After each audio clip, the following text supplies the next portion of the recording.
little more to say. Well, as you know, we have just celebrated the birthday of our nation. And this morning, we celebrate the Lord's Day. I believe that both these days, the 4th of July and Sundays, have something in common. They share a notion of freedom. The Declaration of Independence expresses our desire for freedom. Freedom of self-determination, freedom to pursue happiness, freedom based on the idea of certain inalienable rights. Those who drafted that Declaration of Independence believed that these rights or freedoms were endowed by their Creator. They believed that all human beings are created equal, even if the society at that time didn't reflect that particular belief. And they further believed that it is the responsibility of government to secure those rights or freedoms for all people. Now, when we celebrate the Eucharist on this and every Sunday, we are, in a way, also expressing something about freedom.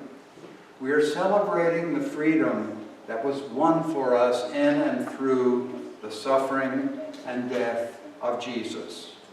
We have been promised that because Jesus was willing to stretch out his arms upon the cross and offer himself in obedience to God's will, we have been given the promise of life everlasting.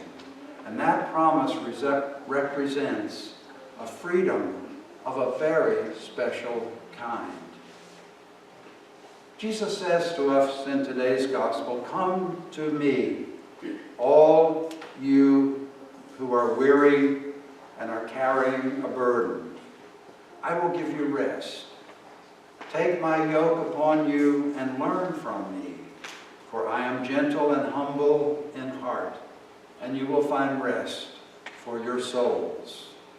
For my yoke is easy, and my burden is light."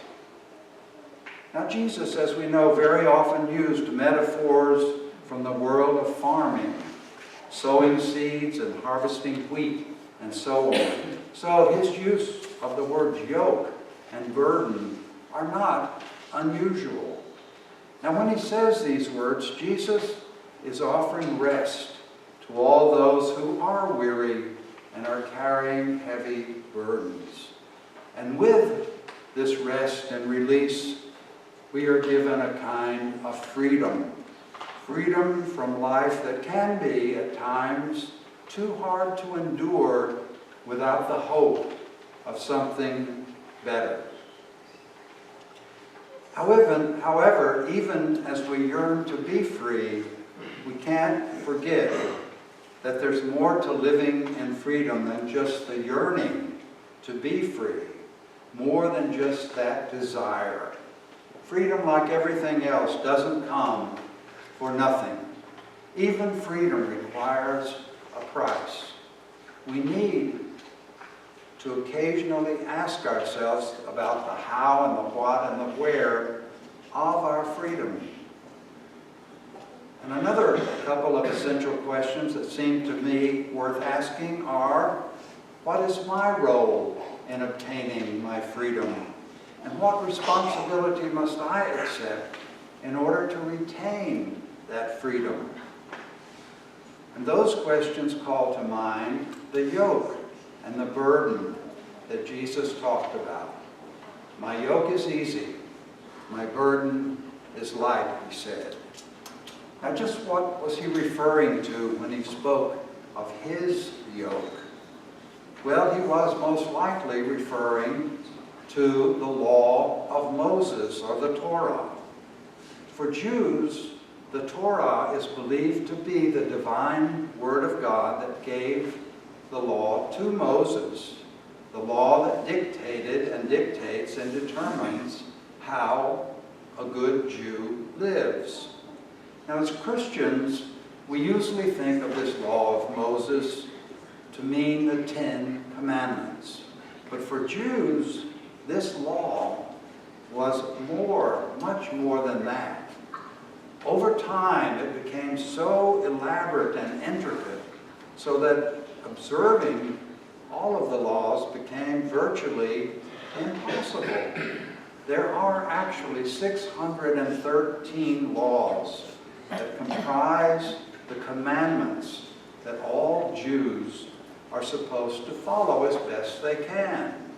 So for every one of those 613 laws, there is a biblical reference and support.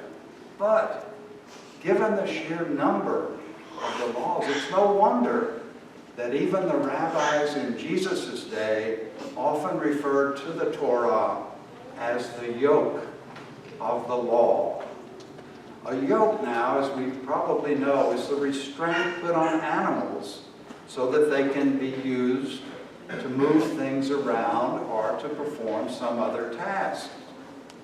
The yoke enables the farmer to lighten his own burden at the expense of his oxen.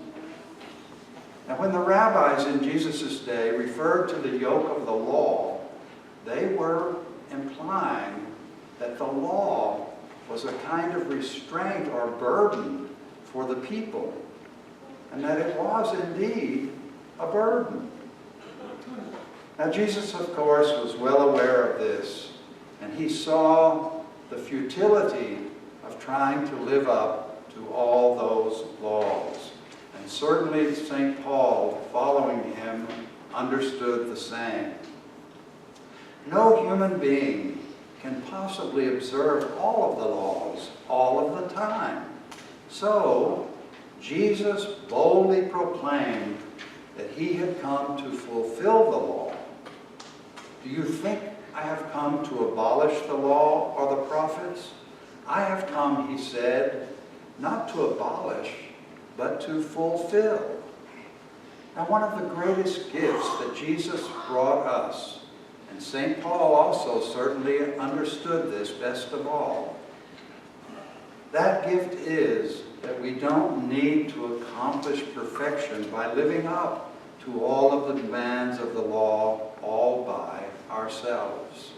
God, through grace, frees us from the impossibility of that burden. Yet while we can rejoice in this wonderful gift, we must not forget, however, that Jesus did not say there would be no yoke at all. Jesus says, my yoke is easy, but nonetheless, there is a yoke. And I think it's a twofold yoke. The first half of this yoke isn't by any means unique to Jesus.